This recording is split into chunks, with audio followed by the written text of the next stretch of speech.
Well, good day, viewers. Today we have this Honda Accord here, and it was brought in because the battery was going dead. Got a bunch of warning lights on the dash, but it's charging right now. Although it's all that stable, you can see it's dropping, or it's stopping now. Look at that. So it was charging, but now it's stopped charging. The drive belt is self-tensioning and it's on. It does have a one-way clutch on the pulley, and I don't hear any noises from it, so it's probably an alternator problem. Let's check the diode ripple.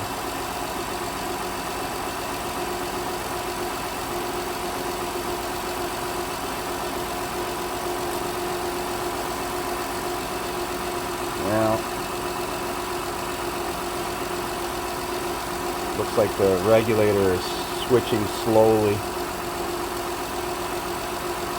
Go back and see if it's charging us still. No, it's stopped charging. So let's check some wires to the alternator, and we'll probably end up changing the alternator on this thing, which doesn't look all that convenient. Let's not get it too hot. So here's the electrical circuit for the charging system. The alternator output battery terminal is connected directly to a 120 amp fuse, so I've tested that circuit with a test light, a significant test light at the B plus terminal. Then the other four wires come from pin 1 is ignition, looks like ignition, hot in, start, and run. So we're going to confirm that with a test light. The other three wires are computer controlled, alternator control, field regulation, and L signal. That'd be for the light. Now I noticed the light wasn't on the dash when it was stopped charging, but he did say the light had come on. Based on the way it's acting, I'm 95% sure the alternator has failed. Either the brushes or voltage regulator are worn out in it.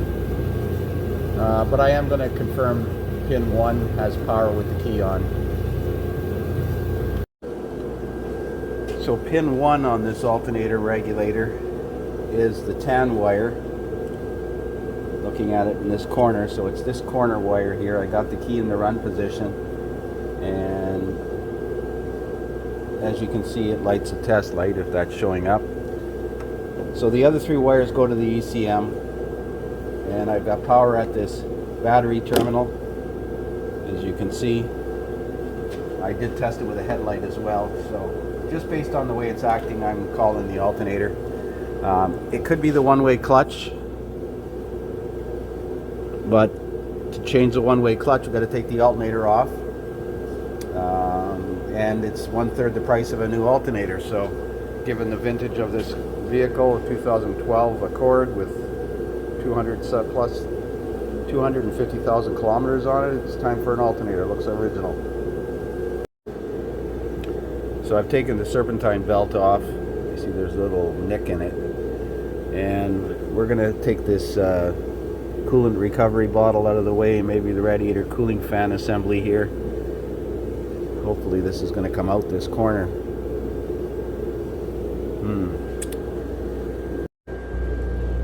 Looking at the replacement alternator here to see where the fasteners are. There's one down here and one up here, and looks to be it. Yeah, this looks correct. This is a 110 amp alternator, I believe. I think the standard equipped vehicles have a 130 amp alternator for some reason. So the coolant recovery bottle just simply lifts out of there. There's a bracket here. Take the hose off, and we've disconnected the battery. I got a battery charger on it now to recover the battery while I'm working on it, and we're going to get a new trouble light here because this one has just died. So remove the 12 millimeter nut and the 10 millimeter bolt. Move the harness off to the side, and it's a 14 millimeter bolt down at the bottom, and I think a 12 mil right here. Doesn't look like this is going to be coming out of here all that easy because this AC pipe is in the way, but let's continue. So it just about comes out of there, but not quite. This AC pipe wasn't here and come out like nothing right out this corner. I took the 2 bolts out of the top of the radiator cooling fan here, but there must be fasteners at the bottom. Unfortunately, it's not like somewhere they just clip it in the bottom. So I think if we take this radiator cooling fan out, it'll give me just enough room to get the alternator out in this corner. This rigid pipe here, don't want to try to bend it, and I don't think it'll come out past the power steering line here. That would be another option, is to take the power steering hoses off, but I'd rather not do that. Let's lift it up and look at the bottom of this cooling fan here. So underneath the car, you have to take this plastic shield partially off, and then loosen the 2 bolts on the bottom of the rad. They're actually slotted, so you don't have to take them right out. I realized that after I removed this one. Disconnect the electrical connector from the fan motor, and we should be able to lift it out from the top now. So there it is out.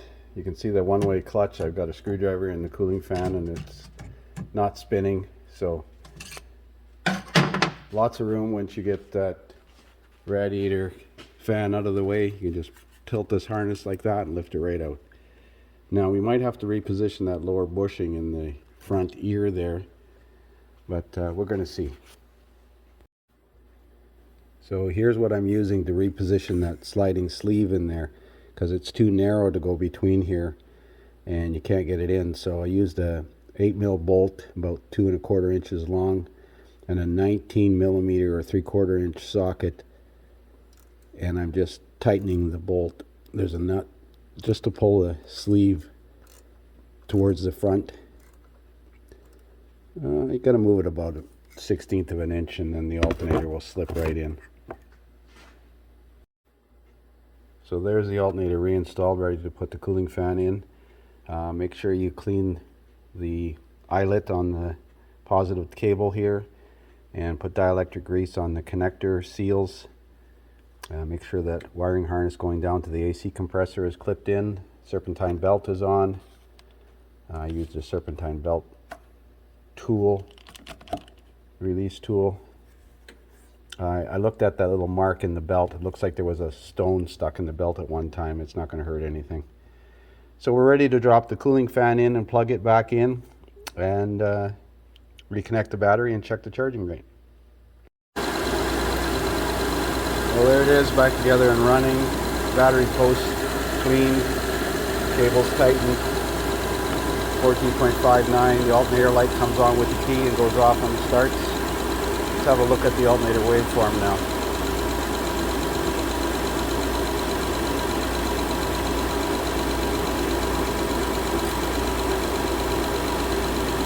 Now that's a little cleaner.